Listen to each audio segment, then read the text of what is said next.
Biju S Nair, former officer food corporation of India. Current അഫയേഴ്സിന്റെ പുതിയ വീഡിയോയിലേക്ക് സ്വാഗതം. ഇന്നത്തെ ആദ്യത്തെ ന്യൂസിലേക്ക് പോകുമ്പോൾ ahead of PM's Paris trip, Rafale Scorpene deals reach final leg എന്ന് പറയുന്ന ന്യൂസ് ആണ്. ഫ്രാൻസ് എന്ന് പറയുന്ന കൺട്രി ഡിഫൻസ് സപ്ലൈയുടെ കാര്യത്തിൽ 3 countries are supporting India maximum. Russia is the number 1 country, then France, then Israel. US is a new entrant in the supply of defense related items to India. Now US is also a major supplier of India, but previously it was dominated by France, Russia and Israel. So France, Rafale aircraft, you all know very well about Rafale aircraft. India recently bought 36 Rafale fighter aircraft from Russia. Rafale fighter aircraft comes under the category of MMRCA. MMRCA means medium multi-role combat aircraft. MMRCA means medium multi-role combat aircraft. In cars, you know, different types of cars are there: sedan, hatchback, SUV.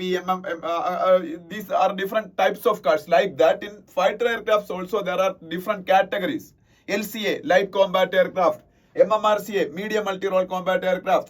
So India recently bought Rafale medium multi-role combat aircraft from France, 36 fighter aircraft for the use of Indian Air Force. Now India is going to buy another 26 Rafale fighter aircrafts, but not for the use of Indian Air Force, but for the use of Indian Navy. That means this Rafale is the naval version of this MMRCA kind of fighter aircraft. അപ്പം അതിന്റെ പേര് Rafale M എന്നാണ്. Rafale M. So India is going to buy Rafale M, naval version of Rafale fighter aircraft from France, for equipping in India's new aircraft carrier ship, indigenously made India's new aircraft carrier ship, that is INS Vikrant. Now, recently India commissioned a new aircraft carrier ship that was indigenously made by Cochin Shipyard, and its name is INS Vikrant. India has two aircraft carrier ship. First one is INS Vikramaditya. That is not indigenously made. That India bought from Russia. And this INS Vikrant is indigenously built by Cochin Shipyard. Okay, INS Vikrant is the second aircraft carrier ship of India. INS Vikramaditya is the first aircraft carrier ship of India. So INS Vikrantil അതില് load ചെയ്യുന്നതല്ലാന്ന് പറഞ്ഞാൽ അതിലെ യൂസിന് വേണ്ടിയിട്ടാണ്. കാര്യം aircraft carrier ship അല്ലേ, അപ്പൊ അതിൽ എയർക്രാഫ്റ്റുകൾ വേണ്ടേ. അപ്പൊ അതിനാണ് ഈ റാഫേൽ വാങ്ങുന്നത്. നമ്മൾ റാഫേൽ M വാങ്ങുന്നത്, Rafale M. And Modi is going to visit France in February. Narendra Modi, Indian Prime Minister is going to visit France to participate in Artificial Intelligence Action Summit. That is a global summit being hosted by French President Emmanuel Macron. So he is the host of this Artificial Intelligence Action Summit. Indian Prime Minister Narendra Modi also got invitation to attend in this Artificial Intelligence Action Summit. So he is going to Paris next month in February to participate in this summit. So at that summit, India will finalize Rafale M purchase and Scorpion class submarine deal. India is going to purchase 3 Scorpion class submarine എന്ന് പറഞ്ഞാൽ സബ്മറൈൻസിൽ ഒരു version ആണ്. Submarine ഉണ്ടല്ലോ, അന്തർവാഹിനി, അതിലൊരു version ആണ് Scorpion class submarine. അത് already കുറെ നമ്മൾ ഫ്രാൻസിൽ നിന്ന് വാങ്ങി. അത് ഇന്ത്യയിലെ മസഗോൺ ഡോക്ക് എന്ന് പറയുന്ന ഒരു മുംബൈയിലൊരു ഷിപ്പ് യാർഡ് ഉണ്ട്, മസഗോൺ ഡോക്ക്. അവിടെയാണ് ഇന്ത്യ ബിൽഡ് ചെയ്തത്. അത് പക്ഷേ ഫ്രാൻസിന്റെ സാധനമാണ്, അവരുടെ ടെക്നോളജിക്കൽ കൊളാബറേഷനിൽ. അതിൽ ഒരു 3 എണ്ണം കൂടെ വാങ്ങാൻ പോകുന്നത്. അപ്പൊ അതാണ് ന്യൂസ് എന്ന് പറയുന്നത്, വേറെ ഒന്നും ഇവിടെ പറയാനില്ല. ഇന്ത്യയുടെ naval chief admiral Dinesh Tripathi is the naval chief of India. That also you should understand, because these two things, this Rafale M fighter aircraft and Scorpion class submarine, both are for the use of Indian Navy only. That's why Indian Naval Chief Admiral Dinesh K. Tripathi statement is also there. അപ്പൊ അതുകൊണ്ട് അദ്ദേഹത്തിന്റെ പേരും പഠിക്കണം. പിന്നെ വേറെ ഇതൊന്നും വേണ്ട, സ്റ്റാലിൻ ഒരു ഓഫർ കൊടുത്തേക്കാന്നും വേണ്ട. Data protection rules, union government promises time for compliance എന്നൊരു ന്യൂസ് കാണാം. India made data protection Digital Personal Data Protection Act in 2023. India passed in Parliament in 2023 Digital Personal Data Protection Act. That's why that act is known as Digital Personal Data Protection Act 2023. Now, in the same name, Government of India is formulating rules for implementing this act. ഈ act implement ചെയ്യുന്ന rules ഉണ്ടാക്കണ്ടേ, ആ rules ഇതേ പേരിൽ തന്നെ digital personal data protection rules release ചെയ്തേക്കാണ് ഇപ്പം for public consultation. അപ്പൊ അതിനിപ്പം നിലവിൽ വരും കുറച്ച് കഴിയുമ്പോൾ. അപ്പൊ അതുമായിട്ട് ബന്ധപ്പെട്ട കുറച്ച് കാര്യങ്ങളാ. അപ്പം അതിന്റെ കംപ്ലയൻസ് കമ്പനീസ് ആണ് മെയിൻലി. ഇപ്പം നമ്മളെ ഫേസ്ബുക്കും അങ്ങനെയൊക്കെയുള്ള സംഭവങ്ങളല്ലേ നമ്മൾ ഡേറ്റ കൂടുതൽ യൂസ് ചെയ്യുന്നത്. So they have to comply with these provisions of this rule. അതിന് ടൈം ഗവൺമെന്റ് കൊടുക്കുന്നല്ല, നാളെ കൊണ്ട് ഇംപ്ലിമെന്റ് ചെയ്യുന്നല്ല അവർ പറഞ്ഞേക്കുന്നത്. പിന്നെ ബസ്തറിൽ മാവോയിസ്റ്റുകളെ കില്ല് ചെയ്ത ന്യൂസ്. ബസ്തർ ഈസ് ഇൻ ഛത്തീസ്ഗഡിലെ Bastar is notorious for Maoist activities. അപ്പൊ അവിടെ നടന്നൊരു എൻകൗണ്ടറിനെ കുറിച്ചാണ്. പിന്നെ quarantine animals with bird flu symptoms എന്നൊരു ന്യൂസ് കാണാം. ബേർഡ് ഫ്ലൂ സിംറ്റംസ് ഹ്യൂമൻ ബീയിങ്ങിൽ പലപ്പോഴും റിപ്പോർട്ട് ചെയ്യപ്പെട്ടിട്ടുണ്ട്. ബേർഡ് ഫ്ലൂ എന്നൊരു സംഭവം ഫോർ ദ ഫസ്റ്റ് ടൈം അനിമൽസിൽ റിപ്പോർട്ട് ചെയ്യപ്പെട്ടേക്കാണ്. ഇന്ത്യയില് മഹാരാഷ്ട്രയില് ഈ അനിമൽസിൽ ടൈഗറിലൊക്കെ അത് കണ്ടെത്തി എന്ന് പറഞ്ഞൊരു ന്യൂസ് ഉണ്ട്. അപ്പൊ അതുകൊണ്ട് അങ്ങനെയുള്ള സിംറ്റംസ് ഏതെങ്കിലും അനിമൽസിൽ കണ്ടെത്തിയാൽ അപ്പോഴേ അതിനെ ക്വാറന്റൈൻ ചെയ്യണമെന്ന് സെൻട്രൽ ഗവൺമെന്റിന്റെ ഡയറക്റ്റീവ് വന്നേക്കാണ്. ഓക്കെ, അതിലും വേറെ ഡീറ്റെയിൽ ആയിട്ടൊന്നും പറയാനില്ല. അപ്പൊ ഇത്രയാണ് ഫ്രണ്ട് പേജിലെ ന്യൂസ് എന്ന് പറയുന്നത്. ഓക്കെ, നെക്സ്റ്റ് പേജിലേക്ക് പോകുമ്പോ Modi, Shah, Rajnath greet M Joshi on 91st birthday എന്നൊരു ന്യൂസ് ആണ്. എം ജോഷി എന്ന മുരളി മനോഹർ ജോഷി ഒരു സമയത്ത് ഇപ്പൊ Narendra Modi and Amit Shah both are controlling BJP. You all know very well about that. Previously, when BJP was introduced to Indian political scenario in the year of 1982, I think 1982 ആ ഒരു സമയത്താണ് BJP ഇന്ത്യയിൽ നിലവിൽ വരുന്നത്. എക്സാക്ട് ഇയർ എനിക്ക് ഓർമ്മയില്ല. അപ്പോൾ BJPക്ക് 3 stalwart leaders were there. Vajpayee is no more. He was one among them. Then LK Advani and Murali Manohar Joshi. ഇവർ രണ്ടുപേരും ഇപ്പോൾ 90s ജീവിച്ചുകൊണ്ട്, അതായത് 90കളാണ് അവരുടെ ഏജ് എന്ന് പറയുന്നത്. അപ്പൊ അതിന്റെ ഒരാളുടെ ബർത്ത്ഡേ ആണ് ഈ മുരളി മനോഹർ ജോഷിയുടെ. അപ്പൊ അതിന്റെ ഒരു ന്യൂസ് ആണ്. Committed to providing internal quota among SCs, says Siddaramaiah. Siddaramaiah is the Chief Minister of Karnataka. He said yesterday in a meeting that his government is committed to provide internal quota for SC. അത് എന്താണെന്ന് വെച്ചാൽ sub categorization of കോട്ട എന്ന് പറയുന്നത്. അതായത് ഇപ്പൊ scheduled caste എല്ലാവർക്കും കൂടെ ഇത്ര റിസർവേഷൻ എന്ന് പറഞ്ഞേക്കാം. പക്ഷെ പലപ്പോഴും സംഭവിക്കുന്ന ഷെഡ്യൂൾഡ് കാസ്റ്റിന്റെ അകത്ത് തന്നെ ഫോർവേഡ് കമ്മ്യൂണിറ്റീസ് ഉണ്ട്. They are actually eating the benefit of whole quota. അതില് ആ SCസിന്റെ അകത്തുള്ള പിന്നോക്കം നിൽക്കുന്ന SCs ഉണ്ടല്ലോ, they are not getting the benefits. So recent supreme court gave a verdict that there is nothing wrong in subcategorization of scheduled caste. Schedule കാസ്റ്റുകളുടെ തന്നെ sub categorisation. അപ്പൊ ആ റിസർവേഷൻ അതിൽ ഏറ്റവും പിന്നോക്കം നിൽക്കുന്നവർക്ക് കൂടുതൽ കൊടുക്കുക, അങ്ങനെയൊക്കെ വരും.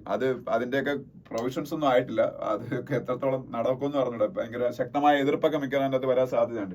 ഇപ്പം sub categorization of OBCs, sub categorization of schedule caste, ഇതൊക്കെ യഥാർത്ഥത്തിൽ ചെയ്യണം. അപ്പോഴാണ് ഈ OBCs തന്നെ. ഇപ്പൊ കേരളം എടുക്കുകയാണെങ്കിൽ കേരളത്തിൽ OBC കമ്മ്യൂണിറ്റീസ് ഒരുപാടുണ്ട്. But out of all the OBC communities in Kerala, Eravas and Muslims are the most prominent OBC communities, and they are getting the maximum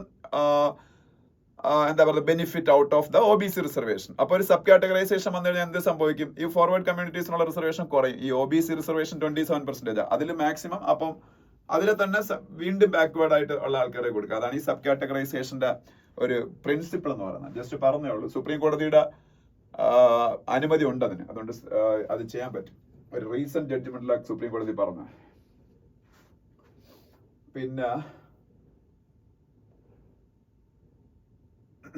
പിന്നീട് എന്താണ്? പിന്നെ മേഘാലയയുടെ ഒരു ന്യൂസ് ഉണ്ട്. മേഘാലയയുടെ ചീഫ് മിനിസ്റ്റർ ആരാണ്? മേഘാലയ, ഇതൊന്നും ഞാൻ വലിയ ഡീറ്റെയിൽ ആയിട്ട് പറയുന്നില്ല. മേഘാലയ ഒരു ക്രിസ്ത്യൻ സ്റ്റേറ്റ് ആണ് എന്ന് അവിടുത്തെ ഒരു മിനിസ്റ്റർ പറഞ്ഞു. അങ്ങനെ ആ ഒരു കോണ്ടെക്സ്റ്റ് വെച്ച് പറയുകയാണെങ്കിൽ മോദിയും അമിത്ഷായും പറഞ്ഞ പോലെ തെറ്റുണ്ട്. ഇന്ത്യ ഹിന്ദു, അവരങ്ങനെ പറഞ്ഞിട്ടില്ല. പക്ഷെ ഇന്ത്യ ഹിന്ദു രാഷ്ട്രമാണെന്ന് പറയുന്ന BJP ലീഡേഴ്സിന് കുറ്റം പറയാൻ പറ്റുമോ? മേഘാലയയിൽ ക്രിസ്ത്യൻസ് മെജോറിറ്റി ആയിട്ട് Meghalaya is A Christian state. അവിടെ അതുകൊണ്ട് ഒരു യൂണിവേഴ്സിറ്റിയുടെ ഇപ്പൊ ഇനാഗ്രേഷൻ വരുന്നുണ്ട്. ആ യൂണിവേഴ്സിറ്റി ഇനാഗ്രേഷൻ ക്രിസ്ത്യൻ റിച്വൽസ് വെച്ച് നടത്തുന്നതാണ് അവിടുത്തെ മിനിസ്റ്റർ പറഞ്ഞേക്കുന്നത്. അപ്പൊ അത് വെച്ച് നോക്കുമ്പോൾ ഇന്ത്യയിൽ അപ്പം ഇവര് പറഞ്ഞ BJP-ക്കാർ പറഞ്ഞാൽ നമുക്ക് കുറ്റം പറയാൻ പറ്റുമോ? ഇങ്ങനെയൊക്കെ ഓരോരുത്തർ പറയുകയാണെങ്കിൽ. അപ്പൊ അതിനെ കുറിച്ചുള്ള ന്യൂസ് ആണ്. ഞാൻ പ്രത്യേകിച്ച് അതിനെ കുറിച്ച് ഡീറ്റെയിൽ എന്ന് പറയുന്നത്. മേഘാലയയുടെ ചീഫ് മിനിസ്റ്റർ കൊൺറാഡ് സക്മ. ആരാണ്? Konrad Sangma, chief minister of Meghalaya Konrad Sangma. പിന്നെ അവിടെ അടുത്ത പേജിലേക്ക് പോകുമ്പോ രേവന്ത് റെഡ്ഡി, തെലങ്കാനയുടെ ചീഫ് മിനിസ്റ്ററിന്റെ ഒരു സ്റ്റേറ്റ്മെന്റ് കാണാം.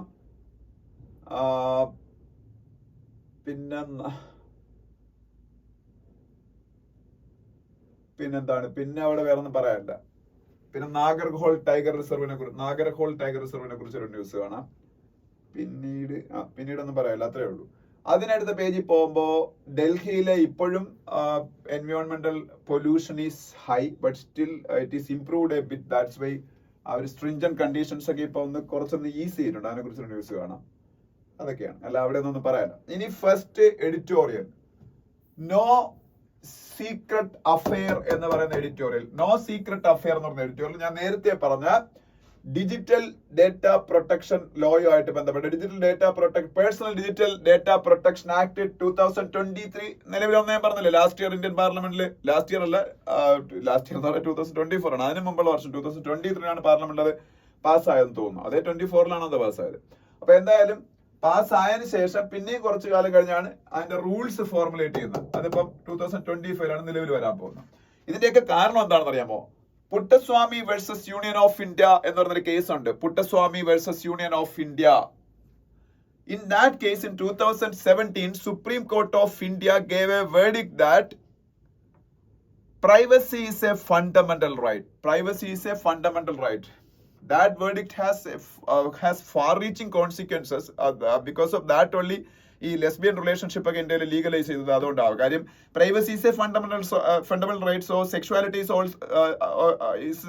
Is a private matter. So അപ്പൊ എന്റെ സെക്ഷുവാലിറ്റി എങ്ങനെയാണെന്നുള്ള കാര്യത്തിന് നിർവചിക്കേണ്ട ആവശ്യമോ, അല്ലെങ്കിൽ അത് ഞാനിപ്പോ ഒരു ഗേ ആണെങ്കിലോ ഒരു ലെസ്ബിയൻ ആണെങ്കിലോ എന്റെ ആക്ടിനെ ക്രിമിനലൈസ് ചെയ്യേണ്ട കാര്യം അപ്പൊ ആർക്കും ഇല്ല. അതുകൊണ്ടാണ് പിന്നെ ലെസ്ബിയൻ കപ്പിളിലൊക്കെ ഒരുമിച്ച് ജീവിക്കാന്നൊക്കെ ഒരു സംഭവം വരുന്നത്. ഈ Puttaswamy versus union of India കേസിൽ privacy is a fundamental right എന്ന് സുപ്രീം കോടതി വിധിക്കുന്നുണ്ട്. അപ്പൊ പ്രൈവസി ഫണ്ടമെന്റൽ ആയിട്ട് പറയുമ്പോൾ ഇൻഫർമേഷണൽ പ്രൈവസിയും ഒരു ഫണ്ടമെന്റൽ റൈറ്റ് ആയിട്ട് വരും. ഇൻഫർമേഷണൽ പ്രൈവസി എന്ന് പറയുമ്പോൾ നമ്മളുടെ ഇൻഫർമേഷൻസ് അത് നമ്മളുടെ പ്രൈവസിയാണ്. But in the age of social media we are giving a lot of our private data to various social media organizations, Meta or WhatsApp അല്ലെ ഗൂഗിൾ, എല്ലാത്തിനും മെറ്റ രണ്ടിൽ തന്നെ വാട്സാപ്പ് ഒക്കെ വരുന്ന എല്ലാത്തിനും കൊടുക്കുന്നുണ്ട്, അല്ലെങ്കിൽ ഇതുപോലുള്ള സോഷ്യൽ മീഡിയ ഓർഗനൈസേഷൻസിന്. They are collecting our data and it is the responsibility of those companies to keep our data private. അപ്പൊ Puttaswamy versus union of India കേസിൽ privacy is a fundamental right എന്ന് വിധിച്ചിട്ടുണ്ട്. അപ്പൊ ആ പ്രൈവസിയും കൂടെ, ഇൻഫർമേഷണൽ പ്രൈവസിയും കൂടെ നമുക്ക് പ്രൊവൈഡ് ചെയ്യാൻ വേണ്ടിയിട്ടാണ് ഒരു റൂൾ ഉണ്ടാക്കേണ്ടി വന്നത്. അതിനു വേണ്ടിയിട്ടാണ് personal digital data protection act 2024 നിലവിൽ വരുന്നത്. But that is also a very late act, because in 2017 itself Supreme Court of India clarified through Puttaswamy versus Union of India case that privacy is a fundamental right. So informational privacy is also a fundamental right. But in 2024, after 7 long years, only Government of India formulated or implemented an act through Parliament. That is Personal Digital Data Protection Act.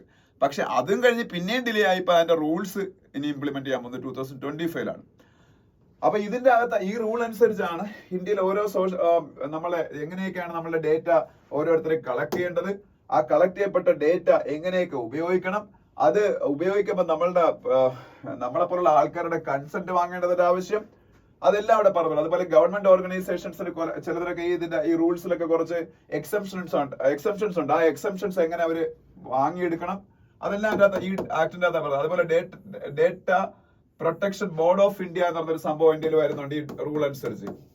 Data protection board of India, ഇവരാണ് നമ്മളെ ഡേറ്റയൊക്കെ misuse ചെയ്യപ്പെട്ടാൽ അതിൽ ആക്ഷനൊക്കെ എടുക്കേണ്ടത്. അവരോടാണ് നമ്മൾ പരാതിപ്പെടേണ്ട. അതൊക്കെ ഈ rule അനുസരിച്ച് നിലവിൽ വരാൻ പോണം, ഈ ആക്ട് അനുസരിച്ച് നിലവിൽ വരാൻ പോണം. പക്ഷേ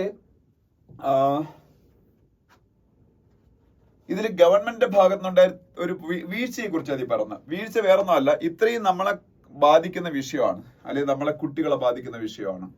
അപ്പം ഈ വിഷയത്തിൽ ഗവൺമെന്റ് ഒരു അറ്റ്മോസ്റ്റ് സീക്രസി പുലർത്തി. ആക്ച്വലി നമ്മുടെ personal digital data protection act എന്ന് പറയുന്ന സംഭവം ഉണ്ടാക്കിയത് ജസ്റ്റിസ് BN ശ്രീകൃഷ്ണ എന്ന് പറയുന്ന ഒരു പഴയ ജഡ്ജിയുണ്ട്. അദ്ദേഹം നേതൃത്വം നൽകിയ ഒരു കമ്മിറ്റിയുടെ റെക്കമെൻഡേഷൻസിന്റെ ബേസിലാണ്.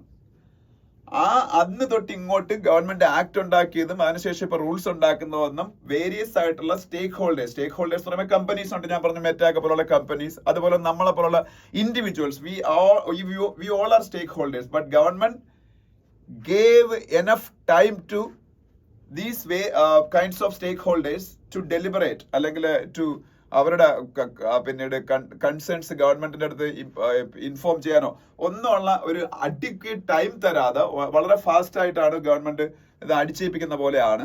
അപ്പൊ അങ്ങനെ പാടില്ല.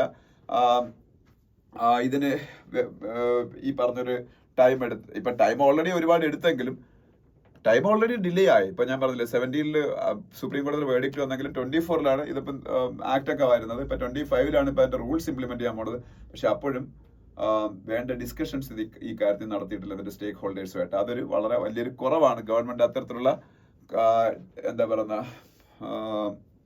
ഇതിലെ ഡെഫിഷ്യൻസീസ് എത്രയും പെട്ടെന്ന് റെക്ടിഫൈ ചെയ്യണമെന്നാണ് ഈ ആർട്ടിക്കിളിൽ പറയുന്നത്. ഇനി രണ്ടാമത്തെ എഡിറ്റോറിയൽ എന്ന് പറഞ്ഞാൽ നത്തിങ് അലാമിങ് എന്ന് പറയുന്ന എഡിറ്റോറിയലാണ്. അതിപ്പോ ഞാൻ ഡീറ്റെയിൽഡ് ആയിട്ട് ഡിസ്കസ് ചെയ്തുകൊണ്ടൊന്നും ഇരിക്കുന്നില്ല. ഇത്രയേ ഉള്ളൂ, നിങ്ങളൊക്കെ അറിഞ്ഞു കാണും. കോവിഡിന് ശേഷം SARS-CoV-2 വൈറസിന് ശേഷം ചൈനയിൽ നിന്ന് അടുത്ത സംഭവം പൊട്ടിപ്പെട്ടിരിക്കുന്നു. HMPV human meta pneumo virus എന്ന് പറയുന്നത് സംഭവം വന്നിരിക്കുന്നു. കുട്ടികളിലൊക്കെ അതങ്ങ് സ്പ്രെഡ് ആവുന്നു. ചൈനയിൽ ഭയങ്കര ഹോസ്പിറ്റലൈസേഷൻ കൂടുന്നു. So India like neighbouring countries should be very careful and it is A new Covid എന്ന് പറഞ്ഞ് ഇന്ത്യയിലെ കുറെ മീഡിയാസ് ആൾക്കാരെ പേടിയാക്കി. പക്ഷെ അങ്ങനെ ഒരു അലാമിംഗ് സിറ്റുവേഷനും ഇല്ലെന്നും ഇത് ചൈനയിൽ മാത്രമല്ല ലോകത്തുള്ള, ഇത് ആക്ച്വലി നെതർലാൻഡ്സിലാണ് ഫസ്റ്റ് ടൈം റിപ്പോർട്ട് ചെയ്യപ്പെടുന്നത്. നെതർലാൻഡ്സിൽ ഇപ്പൊ ചൈനയിൽ അത് കുറച്ചുകൂടെ ഉണ്ടെങ്കിലും ചൈനയിൽ 2023 ഉണ്ടായിരുന്നിട്ട് അത്രയും കേസസ് പോലും ഈ വർഷം ഇല്ല. ഇത് ഈ സീസണിൽ ഈ സമയത്ത് വരുന്ന ഒരു എന്താ പറയുക റെസ്പിറേറ്ററി ഡിസീസ് ആണ്. അതിനപ്പുറം ഇത് പേടിക്കേണ്ട ഒരു കാര്യമില്ലെന്ന് ഇതിന്റെ അകത്ത് പറയുന്നുണ്ട്. ഇത് കുട്ടികളെയാണ് കൂടുതൽ ബാധിക്കുന്നത്. പക്ഷെ ഗ്ലോബലി കുട്ടികളിൽ ഉണ്ടാകുന്ന റെസ്പിറേറ്ററി കൈൻഡ് ഓഫ് ഡെത്തിൽ 1% കോൺട്രിബ്യൂട്ട് ചെയ്യുന്ന ഈ പറഞ്ഞ HMPV വഴിയാണ്.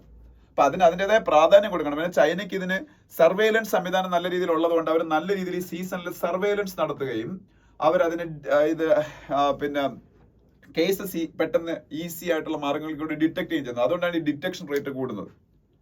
ഇന്ത്യയിൽ ഇതുവരെയ്ക്ക് കേസസ് ഒന്നും റിപ്പോർട്ട് ചെയ്യപ്പെട്ടില്ല. പക്ഷേ ഇന്ത്യയിൽ ഇത്രയും ഫാസ്റ്റ് ആയിട്ട് ഈ കോസ്റ്റ് ഇഫക്റ്റീവ് ആയിട്ട് ഡിറ്റക്ട് ചെയ്യുന്ന സംവിധാനങ്ങളും കുറവാണ്. ഇത്രയും കാലം ഇന്ത്യ അതിന്റെ ആ കാര്യത്തിൽ ഉണർന്ന് പ്രവർത്തിച്ചില്ല. ICMR അണ്ടറിലുള്ള കുറെ ലബോറട്ടറീസിൽ ഒഴിച്ച് ഇതിന്റെ ഡിറ്റക്ഷൻ നടത്തുന്നുള്ള അല്ലെങ്കിൽ സർവേലൻസ് ഒക്കെ നടത്തുന്നുള്ള സംവിധാനങ്ങൾ കുറവായിരുന്നു. പക്ഷെ ഇന്ത്യ ഇപ്പൊ ആ സംവിധാനങ്ങൾ ഉണ്ടാക്കിക്കൊണ്ടിരിക്കുകയാണ്. അപ്പൊ ഇതിൽ പേടിക്കേണ്ട വലിയൊരു പ്രശ്നമൊന്നുമില്ല. സീസണൽ വരുന്ന ഒരു പ്രോബ്ലം മാത്രമാണെന്നും വളരെ ഈസി ആയിട്ടത് ചികിത്സിച്ച് മാറ്റാവുന്നതാണെന്നും ഒക്കെ ഇതിൽ പറഞ്ഞിട്ടുണ്ട്. 5-6 വയസ്സുള്ള കുട്ടികളിൽ അത് വരുന്നത്. പക്ഷേ പിന്നെ റെക്കറിംഗ് ആയിട്ട് വരും. കാര്യം ഈ വൈറസ് ഒരു ശക്തമായ ആന്റിബോഡീസ് നമ്മുടെ ശരീരത്തിൽ അത് ഉണ്ടാക്കുന്നില്ല. അതുകൊണ്ട് തന്നെ റെക്കറിംഗ് ആയിട്ട് വരാനുള്ള സാധ്യതയും കൂടുതൽ. അതൊക്കെ ഇതിൽ പറഞ്ഞു. അല്ലാതെ വലിയൊരു നമ്മളാരും വലിയ പേടിക്കേണ്ട എന്നൊരു പ്രിക്കോഷൻ എടുക്കേണ്ടതല്ല. അതാണ് നത്തിങ് അലാമിംഗ് എന്ന് പറഞ്ഞ എഡിറ്റോറിയൽ പറഞ്ഞേക്കുന്നത്.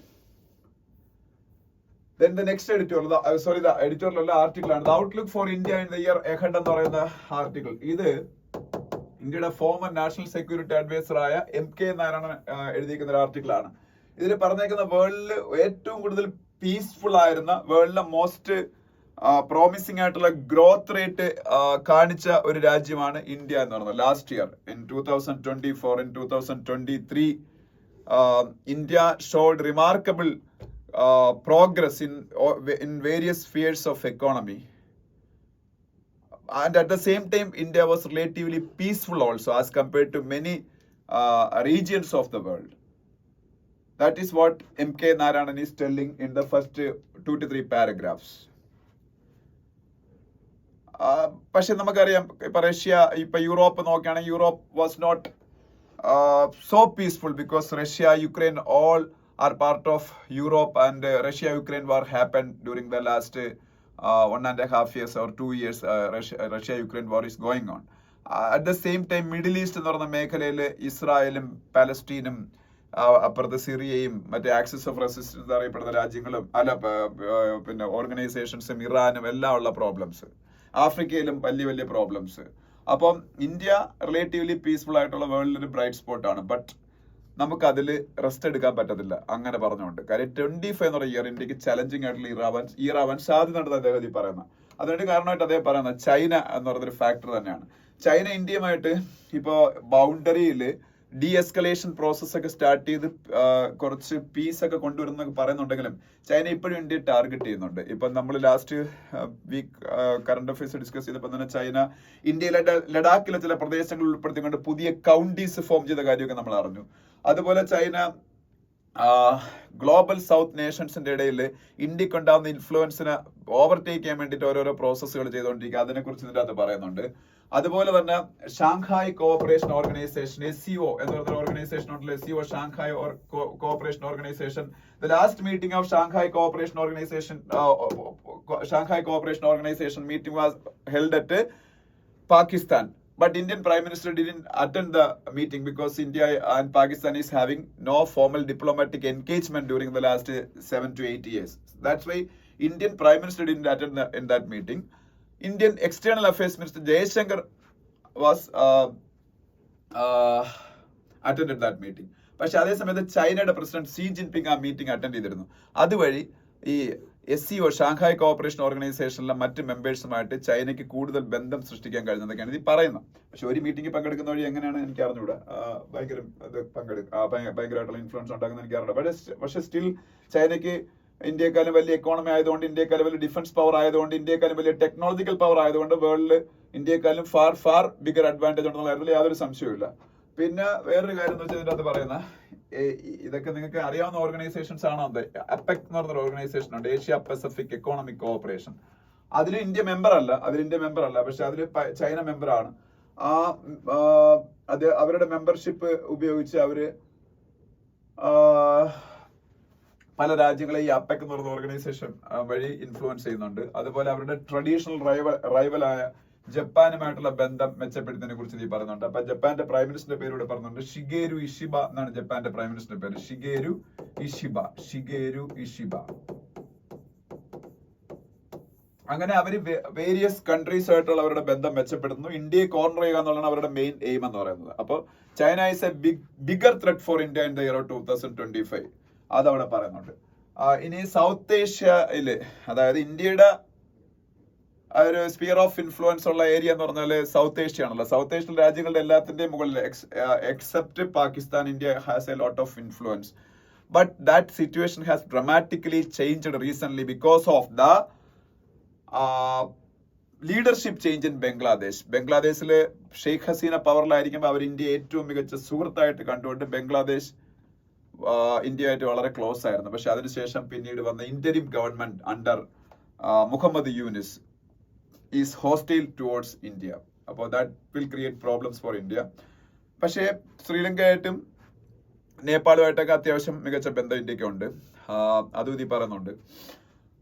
മാൽദീവ്സുമായിട്ടുള്ള ബന്ധം ഇംപ്രൂവ് ആവുകയായിരിക്കും. ഇടയ്ക്ക് വെച്ച് മാൽദീവിൽ anti India president Muhammad Muizzu അധികാരത്തിൽ വന്നപ്പോൾ ഇന്ത്യക്ക് കുറച്ച് പ്രോബ്ലംസ് ഉണ്ടായതാണ്.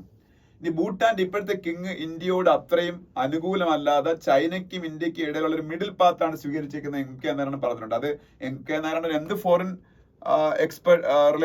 റിലേഷനിലെ എക്സ്പെർട്ട് ആണെങ്കിൽ ആ പറഞ്ഞേക്കുന്നത് എവിടെ നോക്കിയിട്ടാണെന്ന് എനിക്ക് അറിഞ്ഞൂടാ. ഈ ഭൂട്ടാനിലെ കിങ് കഴിഞ്ഞ 2 മാസത്തിനകം കിങ്ങും പ്രൈം മിനിസ്റ്റർ 5 or 6 തവണ ഇന്ത്യ വിസിറ്റ് ചെയ്തിട്ടുണ്ട്. അവരുടെ ഗലഫു എന്ന് പറഞ്ഞൊരു ഒരു ഗ്രീൻ സിറ്റിയൊക്കെ അവർ ഇന്ത്യയുടെ ആസാമിനോട് അടുത്ത് ഉള്ള ഭൂട്ടാന്റെ പ്രദേശത്ത് ഉണ്ടാക്കുന്നുണ്ട്. അതിന്റെ ഇൻവെസ്റ്റ്മെന്റ് തന്നെ അവർ ഇന്ത്യയിൽ നിന്ന് അട്രാക്ട് ചെയ്യാൻ വേണ്ടിയാണ് അവർ ഇങ്ങനെ ഇന്ത്യയിലേക്ക് ഷട്ടിൽ അടിച്ചുകൊണ്ടിരിക്കുന്നത്.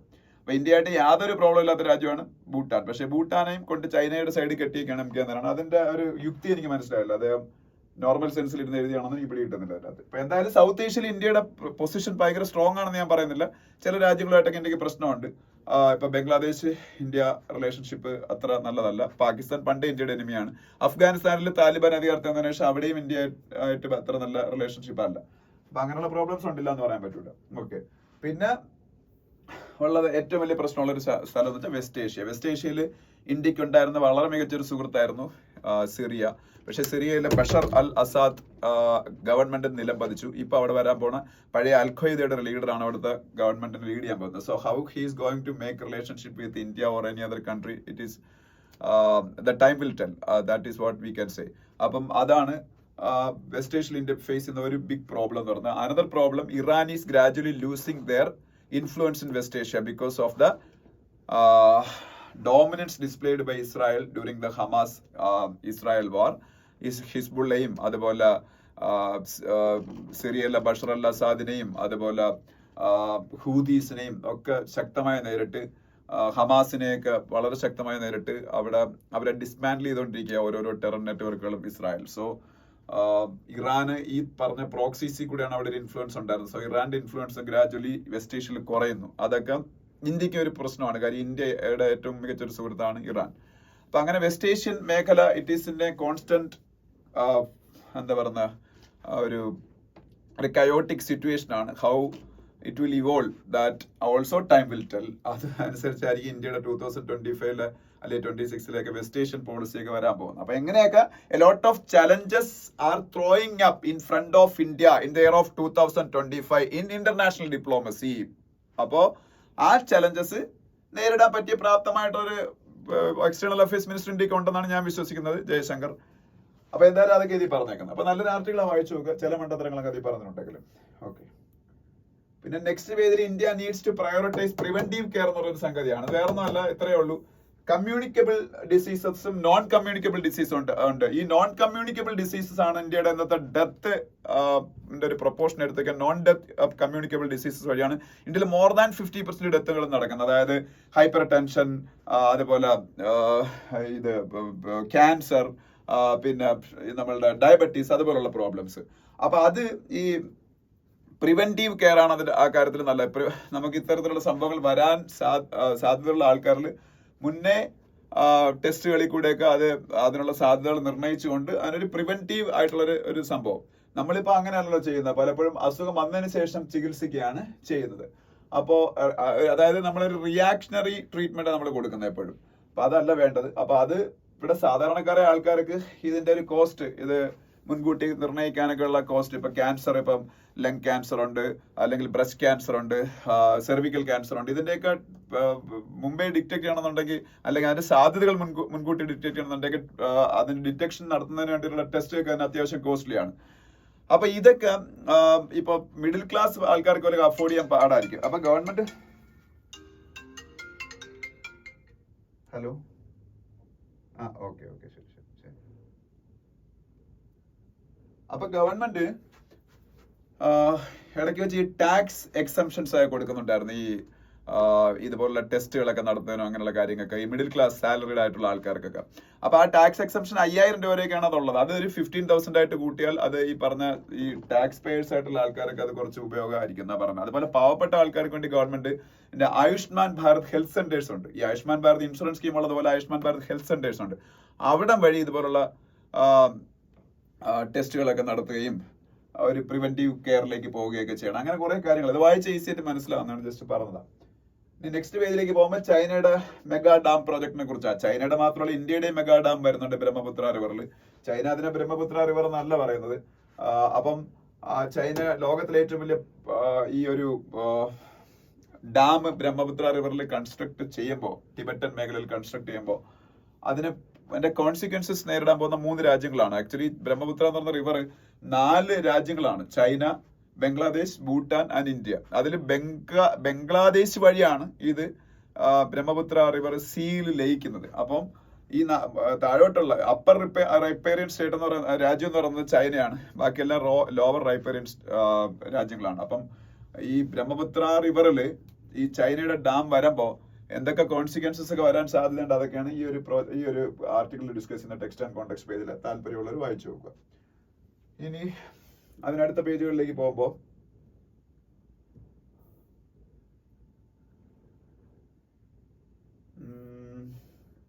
ഇതെല്ലാം ഫാമേഴ്സിന്റെ കാര്യങ്ങളായിട്ടാണ് ഞാൻ ഡിസ്കസ് ചെയ്യാത്ത കാര്യങ്ങളൊക്കെ പലതവണ ഡിസ്കസ് ചെയ്തതാണ്. അതിനടുത്ത പേജിൽ പോകുമ്പോൾ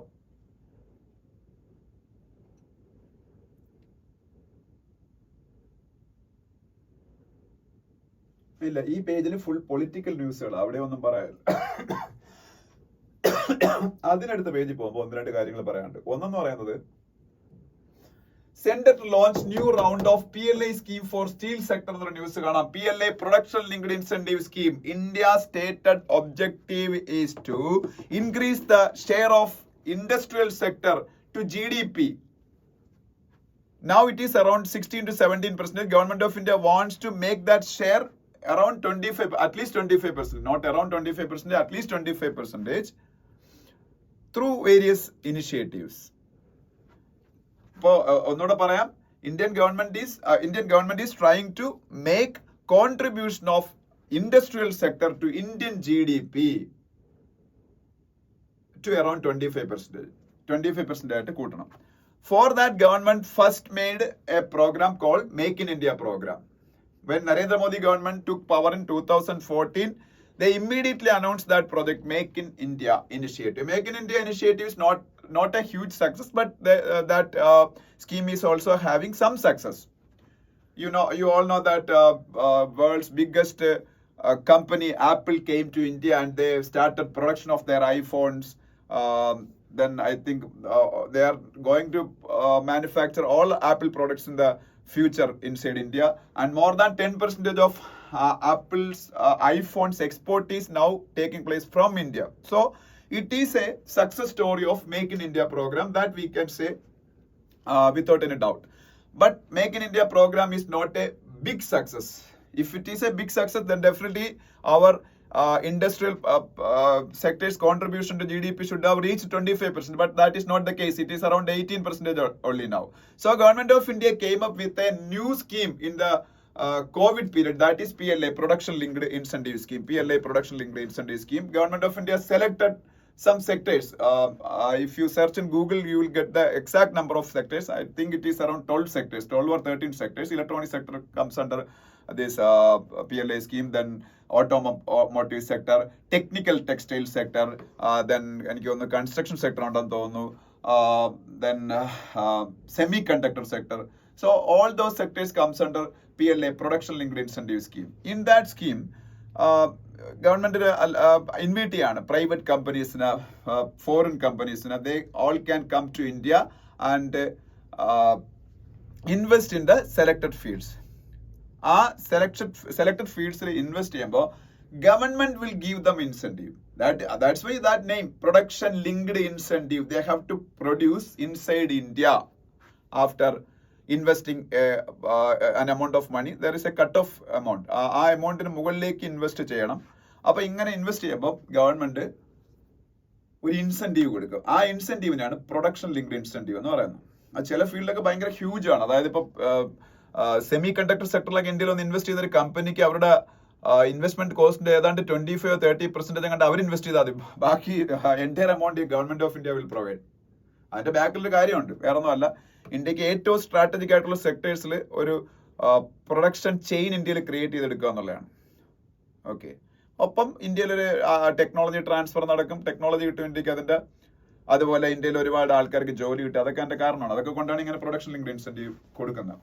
So steel sector is also one of the sectors enjoying the benefit of PLI, production linked incentive scheme. So government ഈ next round of PLI scheme launch ചെയ്യാൻ പോവുകയാണ്. ഏത് സെക്ടറിന് വേണ്ടി? സ്റ്റീൽ സെക്ടറിന് വേണ്ടി. അതാണ് ന്യൂസ് എന്ന് പറയുന്നത്. സ്റ്റീൽ സെക്ടറിന് വേണ്ടി മാത്രമല്ല, ഇപ്പൊ ഞാൻ പറഞ്ഞ ഒരുപാട് സെക്ടേഴ്സിന്റെ പേര് പറഞ്ഞു, അതിലെല്ലാം PLI സ്കീം ഉണ്ട്, പ്രൊഡക്ഷൻ ലിങ്ക്ഡ് ഇൻസെന്റീവ് സ്കീം. അപ്പോ അതാണൊരു ന്യൂസ്. പിന്നെ government launches panchayat say parliament 2 for women. Panchayat say parliament 2, അതെന്താണ് സംഭവം എന്ന് വെച്ചാല്, നമ്മൾ ഇന്ത്യയിലെ സെലക്ടഡ് പഞ്ചായത്തി രാജ് ഇൻസ്റ്റിറ്റ്യൂഷൻസില് കുറെ ലേഡീസിന്, ഇപ്പൊ നമ്മളെ പഞ്ചായത്തിൽ അല്ലെങ്കിൽ കോർപ്പറേഷനിലൊക്കെ, ഇപ്പൊ തിരുവനന്തപുരം കോർപ്പറേഷന്റെ മേയർ തന്നെ വുമനാണല്ലോ. അപ്പൊ അങ്ങനെ കുറെ വിമനിന് ഏതാണ്ട് 500ഓളം പേരെ ഇന്ത്യയിൽ നിന്ന് പല സ്ഥലങ്ങളിൽ സെലക്ട് ചെയ്ത് പാർലമെന്റിൽ കൊണ്ടുപോയി ഇന്ത്യയുടെ കോൺസ്റ്റിറ്റ്യൂഷനെ കുറിച്ച്, ഇന്ത്യയുടെ പാർലമെന്ററി സംവിധാനങ്ങളെ കുറിച്ചൊക്കെ പഠിപ്പിക്കും. അതാണ് പരിപാടി. അപ്പൊ അത് എല്ലാ വർഷവും ഉണ്ട്, കഴിഞ്ഞ വർഷം ഉണ്ടായിരുന്നു തോന്നുന്നു. അതാണ് പഞ്ചായത്ത് സേ പാർലമെന്റ് എന്ന് പറയുന്ന ഇനിഷ്യേറ്റീവ്. പിന്നെ ജാർഖണ്ഡിലെ ചീഫ് മിനിസ്റ്റർ ഹേമന്ത് സോറനെ കുറിച്ച് ഇവിടെ ഉണ്ട്. Jharkhand chief minister Hemant Soren. TRAI telecom regulatory authority of ഇന്ത്യയെ കുറിച്ചുണ്ട്. What is TRAI telecom regulatory authority of India? India's regulator in the field of telecom, broadcasters, DTH, direct to home service. ഇതെല്ലാമാണ് TRAI. TRAI is the regulator for telecom sector, TRAI is the regulator for broadcasting sector, TRAI is the regulator for DTH, Direct Home Service. അപ്പോൾ അതിനെക്കുറിച്ച് TRAI telecom regulatory authority of India, that is the full form of TRAI and its headquarters is in Delhi. And headquarters എവിടെയാണ്? ഡൽഹിയിലാണ്.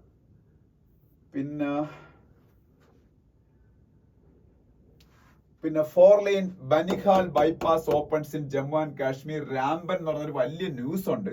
ഇതിപ്പോ ഞാൻ അത്ര detail ആയിട്ട് പറയുന്നില്ല, കാര്യം ഇത് NH44 വരുന്ന ഒരു ബൈപ്പാസ് ആണ്. NH44ന്റെ പ്രത്യേകത എന്താണ്? National highway 44, India's longest national highway. India's longest national highway is NH44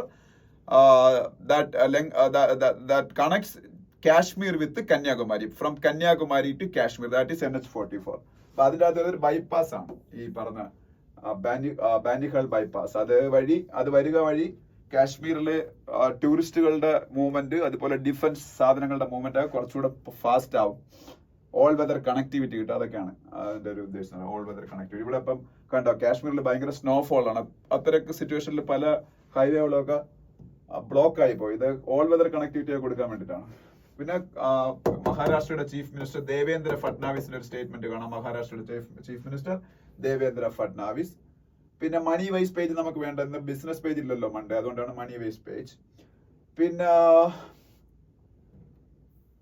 Italian prime minister Georgia Meloni met US president elect Donald Trump. That is a news in world page. അപ്പൊ Georgia Meloni എന്നുള്ള പേര് മറക്കരുത്. Georgia Meloni is the prime minister, first woman prime minister of Italy, Georgia Meloni. World Bank approves $20 billion lending package for Pakistan. That is also another news. World Bank, World Bank, because World Bank and IMF together known as Bretton Woods sisters. World Bank and IMF together known as Bretton Woods sisters. Bretton Woods. What is the reason for calling World Bank and IMF together Bretton Woods sisters? Because those banks were formed in Bretton Woods Conference. In Bretton Woods Conference, these banks were formed. That's why these banks are known as Bretton Woods sisters.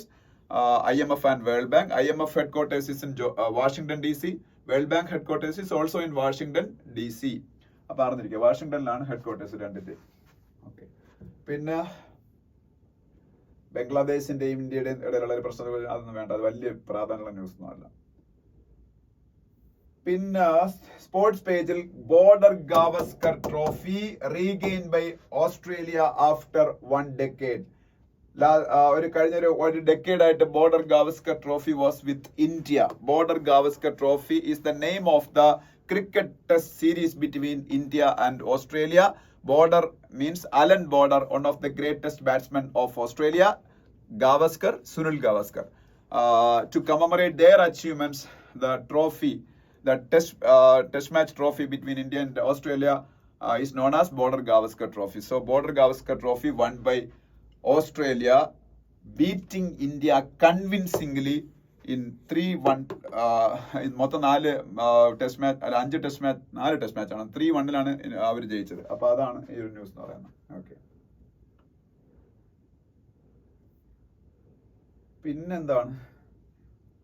പിന്നെ Vijay Hazare trophy, India's domestic one day cricket championship, that is Vijay Hazare trophy. പിന്നെ okay, ഇത്രയേ ഉള്ളൂ. ബാക്കി next ക്ലാസ്സിൽ.